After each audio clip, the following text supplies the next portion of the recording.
നമ്മുടെ ഫാമിൽ ഓപ്പൺ സ്ഥലത്ത് ചെണ്ടുമല്ലി കൃഷി ചെയ്യുന്ന സ്ഥലങ്ങൾ ഏകദേശം റെഡിയാക്കിയിട്ടുണ്ട്.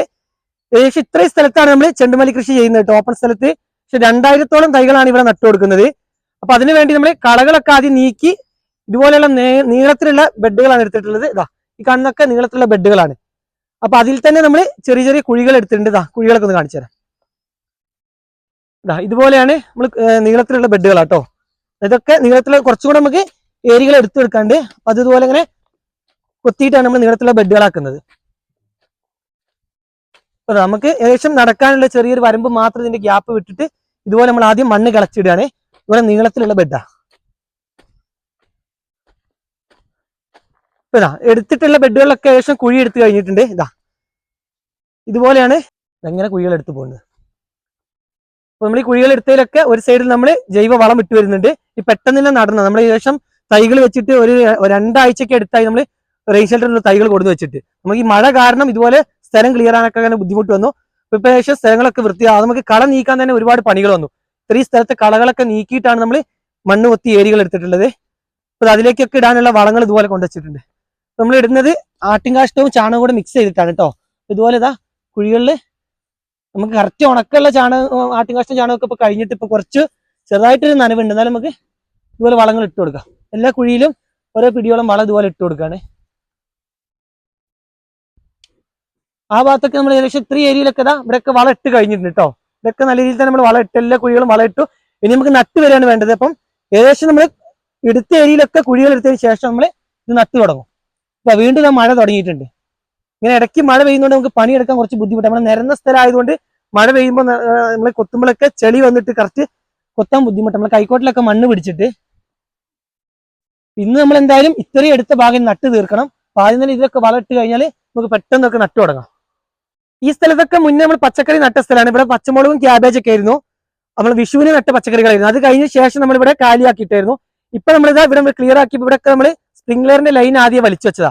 നമ്മൾ ഇപ്പൊ നനയ്ക്കേണ്ട ആവശ്യം വരുന്നില്ല. എന്നാലും ചിലപ്പോൾ ഇനി വെയിലൊന്നും കിട്ടാൻ ചാൻസ് ഇല്ല. വെയിൽ കിട്ടിയാൽ നല്ലതാണ്. ചെടികൾക്ക് പെട്ടെന്ന് വളരാൻ ഒന്ന് വെയിൽ കാണണം. ഇത് ചടഞ്ഞ മഴ ആയതുകൊണ്ട് ഇടയ്ക്കൊന്ന് വെയിൽ കിട്ടണം. അപ്പൊ നനയ്ക്കാനൊക്കെ വേണമെങ്കിൽ നമുക്ക് ഇതുപോലെ സ്പ്രിംഗ്ലറൊക്കെ ഇതിൽ ഓൾറെഡി സെറ്റ് ചെയ്ത് വെച്ചാണ്. അപ്പൊ നമ്മളിത് എവിടെ ഇട്ടൊക്കെ കാണാം. നമ്മൾ ഈ ഏരിയകളിലൊക്കെ നമ്മൾ ആട്ടിൻകാഷ്ടവും ചാണകമൊക്കെ ആദ്യം തന്നെ നമ്മൾ കുറച്ച് ഉണങ്ങിയതുണ്ടായിരുന്നു നമ്മൾ എടുത്തു വെച്ചത്. നമ്മൾ കുരുമുളക് വള്ളിക്കൊക്കെ ഇടാൻ. അപ്പൊ അതാണ് നമ്മൾ ഈ കുഴിയിലൊക്കെ ഇട്ടിട്ടുള്ളത്. ഇതാണ് നമുക്ക് നട്ടു കൊടുക്കാനുള്ള ട്രേ തൈകള്. പോളിയോസിലൊക്കെ 2 ആഴ്ച മുന്നേ തന്നെ നട്ടുകൊണ്ട് അത്യാവശ്യം നല്ല രീതിയിൽ തന്നെ വളർന്നിട്ടുണ്ട്. അതിന് നമുക്ക് പെട്ടെന്ന് ഇതിവിടെ നട്ടു കൊടുക്കാം. നമ്മൾ ആദ്യം നടുന്നത് മഞ്ഞയാണ് കേട്ടോ. മഞ്ഞയിൽ ഇതാ വൈന്ന് മാർക്ക് ചെയ്തിട്ടുണ്ട്. നമ്മൾ ഓറഞ്ച് മഞ്ഞ് മാറിപ്പോകാതിരിക്കാൻ മഞ്ഞയിലൊക്കെ വൈന്ന് മാർക്ക് ചെയ്യുന്നത്. അപ്പൊ ഇതൊക്കെ മഞ്ഞയാണ്. നമ്മൾ ഒരു സൈഡിൽ മുഴുവനായിട്ട് മഞ്ഞയാണ് നട്ടു കൊടുക്കുന്നത്. മഴ പെയ്തുകൊണ്ട് നല്ല ചെളിയുണ്ട് കേട്ടോ. അപ്പം പെട്ടെന്ന് തന്നെ നട്ടു കൊടുക്കുക. അപ്പൊ നമ്മളിത് ആദ്യം ഇതുപോലെ തൈകൾ കുഴിയിൽ വെച്ചു. ഒരാളിങ്ങനെ നട്ടു വരും. നമ്മളിങ്ങനെ കുഴിയിൽ ഇതുപോലെ തൈകൾ ഇങ്ങനെ വെച്ചു പോയത് എങ്ങനെ ഇട്ടിട്ട് പോകും.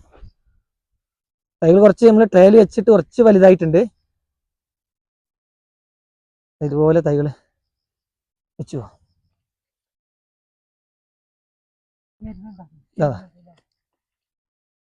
റെഡി വരുന്നുണ്ട്. ഇതുപോലെ നട്ടു പോവാം.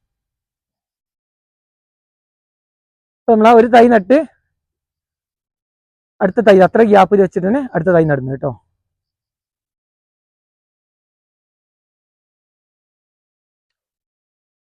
മഴ പെയ്തതുകൊണ്ട് നമ്മൾ ഈ മണ്ണ് തട്ടിയിടാനൊക്കെ മണ്ണ് കുറച്ച് നനഞ്ഞതുകൊണ്ടാണ്. ഉണങ്ങിയ മണ്ണാണെങ്കിലൊക്കെ ഒരു വെയിലൊക്കെ ഉണ്ടെങ്കിൽ പെട്ടെന്ന് നട്ട് തീരും. ഇപ്പം മഴ പെയ്യുമ്പോൾ നടല് നമുക്ക് കുറച്ച് സ്ലോയിലാണ്. നമുക്ക് പെട്ടെന്ന് നട്ടു പോകാൻ കഴിയുന്നില്ല. ഇനി ഇത് വെച്ച് കഴിഞ്ഞാൽ നമ്മൾ തൈകളെ ട്രയൽ കയറുന്ന വലുതായി കഴിഞ്ഞാൽ നമുക്ക് കറക്റ്റ് സമയത്ത് നായി കിട്ടില്ല. ആ ഒരു പ്രശ്നം കൂടെ വരും. അതുകൊണ്ട് പെട്ടെന്ന് തന്നെ ഇതുപോലെ തൈകൾ വെച്ച് പോയി കഴിഞ്ഞാൽ ഏകദേശം ഏരിയകളൊക്കെ നമ്മൾ ഇപ്പം ഏരിയ ഒക്കെ എടുത്ത് കഴിഞ്ഞ് കുഴി എടുത്ത് കഴിഞ്ഞിട്ട് ഇനി മൊത്തം നട്ട് തീർക്കുകയാണ്. അപ്പോൾ ഇതാ ഒരു ലൈനിൽ നട്ട് പോയിട്ടുണ്ട്. മറ്റേ ലൈനിൽ ഇതുപോലെ പെട്ടെന്ന് ഇട്ട് കൊടുക്കണം. മഴ പെയ്ത് കഴിഞ്ഞാൽ നടാൻ നല്ല ബുദ്ധിമുട്ടാണ്. ചിലർ 2 എണ്ണം വരുന്നുണ്ട്. അത് നമ്മളിനി പറിച്ച് മാറ്റുന്നില്ല. അതൊരു ട്രയലൊക്കെ വിത്തിടുന്ന സമയത്ത് ഡബിൾ വരുന്നതാണ്. ഇതുപോലെ പെട്ടെന്ന് തന്നെ തൈ ഇട്ട് പോവാണ്.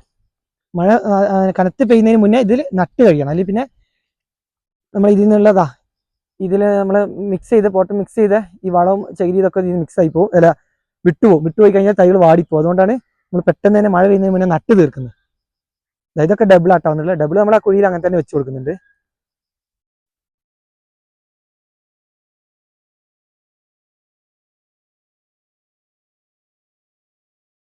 ഇത്രയും നമ്മളിപ്പോ നട്ട് കഴിഞ്ഞു.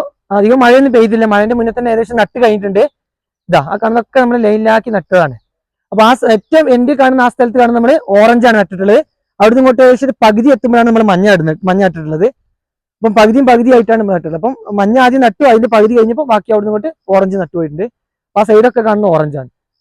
അപ്പൊ ഇനി നമ്മൾ ചെയ്യേണ്ടത്, മഴ കണക്കാണെങ്കിൽ ഇതിന് ഇതുപോലെ ഓരോ ഗ്യാപ്പിൽ വരുന്നിടത്ത് നമ്മൾ പൊത ഇട്ട് കൊടുക്കണം. നമ്മൾ ഷീമക്കൊന്നയുടെ ഇല എന്തെങ്കിലും വെച്ച് കൊടുക്കണം. ഇപ്പൊ പെയ്യുന്നൊക്കെ ഒരു ലൈറ്റ് ആയിട്ടുള്ള മഴയാണെങ്കിൽ നമുക്ക് കുഴപ്പമില്ല, ഇത് അങ്ങനെയൊന്നും ചീഞ്ഞു പോകില്ല. പക്ഷെ നല്ല ശക്തിയിൽ മഴ പെയ്യുകയാണെങ്കിൽ നമ്മൾ എന്തായാലും ഇതിന് പൊത ഇട്ട് കൊടുക്കണം. അല്ലെങ്കിൽ ഇതൊക്കെ മഴ കൂടുതലായിട്ട് കുഴികളില്ല, നമ്മൾ ഏകദേശം മണ്ണ് തട്ടി ലെവൽ ചെയ്തിട്ടുണ്ട്. എന്നാലും ഈ കുഴികളിലൊക്കെ വെള്ളം നിന്ന് കഴിഞ്ഞാൽ ചിലപ്പോൾ ചീഞ്ഞു പോകും നല്ല മഴയാണെങ്കിൽ. പെട്ടെന്ന് തന്നെ ഇതൊക്കെ നട്ട് തീർത്ത് കഴിഞ്ഞിട്ട് നമ്മൾ പൊത ഇട്ട് കൊടുക്കണം. ഇനി കുറച്ചുകൂടെ നട്ട് തീർക്കാണ്ട് അത് പെട്ടെന്ന് തന്നെ നട്ട് കൊടുക്കുക. ഇതുകൂടെ കഴിഞ്ഞ് നമുക്ക് ഏകദേശം നട്ട് തീരും, തൈകൾ മുഴുവൻ നട്ട് തീരും. ഈ വർഷം നമ്മൾ ചെണ്ടുമല്ലി തൈ വെക്കാൻ കുറച്ച് വൈകിട്ടുണ്ട്. ഒന്ന് മഴ ഒരു ഗ്യാപ്പ് തരാനായിട്ട് കേട്ടോ, ശക്തമായ ഇങ്ങനെ മഴ ഗ്യാപ്പ് തരാത്ത മഴ കാരണം നമുക്ക് കൃത്യസമയത്തൊന്നും ഇത് നട്ടു കൊടുക്കാൻ സാധിച്ചിട്ടില്ല. അപ്പൊ അതുകൊണ്ട് തന്നെ നമുക്ക് ഓണത്തിന് വിളവെടുക്കാൻ കുറച്ച് കിട്ടണമെങ്കിൽ തന്നെ ഇനി നല്ല രീതിയിൽ തന്നെ വളങ്ങളും കാര്യങ്ങളൊക്കെ കൊടുത്ത് പെട്ടെന്ന് പൊന്തിച്ചു കൊണ്ടുവരണം. നമുക്ക് ചെയ്യാൻ പോകുന്നത് ഏകദേശം ഒന്നര ആഴ്ച കഴിഞ്ഞാൽ ഇതിന് ഫസ്റ്റ് വളം കൊടുക്കും. നമ്മൾ ആദ്യം കുറച്ച് യൂറിയ ഇട്ട് കൊടുക്കും, ഇതിന് തൈ ഒന്ന് പൊന്തി വരാനായിട്ട്. അപ്പോഴത്തേക്ക് ഇതിന്റെ വേരൊക്കെ ഏകദേശം നമ്മുടെ ജൈവവളത്തിൽ പിടിച്ച് നല്ല മണ്ണിൽ പിടിച്ചാൽ സെറ്റ് ആയിട്ടുണ്ടാവും. അപ്പോൾ കുറച്ച് യൂറിയ ഇട്ട് കൊടുത്താൽ തൈ പെട്ടെന്ന് പൊന്തും. അവിടെ നിന്ന് അങ്ങോട്ട് കുറച്ച് അരിക്ക് വെച്ച് കൊടുക്കും. നമ്മൾ ഇതുപോലെ രണ്ട് സൈഡിൽ നിന്ന് മണ്ണ് വലിച്ചിട്ട് അരിക്ക് വെച്ച് കൊടുക്കും. പിന്നെ നമ്മൾ തൈ പൊന്തി കഴിഞ്ഞാൽ പിന്നെ അരിക്ക് വെക്കാൻ ബുദ്ധിമുട്ടാണ്. അപ്പൊ അത് വെച്ച് കഴിഞ്ഞ് പിന്നെ ഇതിന് കുറ്റിയടിക്കാൻ അങ്ങനെ കുറെ പരിപാടി. അതിന്റെ ഇടയ്ക്കൊക്കെ നമ്മൾ 1-2 വളങ്ങൾ ഇട്ട് കൊടുക്കും, പൂക്കുന്ന സമയത്ത് അതിന്റെ ഇടയ്ക്കായിട്ടൊക്കെ. അപ്പൊ ഇതിന്റെയൊക്കെ തുടർന്ന് വരുന്ന ഓരോ പണികളും നമ്മൾ വീഡിയോയിലൂടെ നിങ്ങളെ കാണിക്കും. പെട്ടെന്ന് തന്നെ ഇതൊക്കെ ക്ലിയർ ചെയ്താൽ മാത്രമേ നമുക്ക് ഓണത്തിന് ഇത് വിളവെടുക്കാൻ സാധിക്കുകയുള്ളൂ.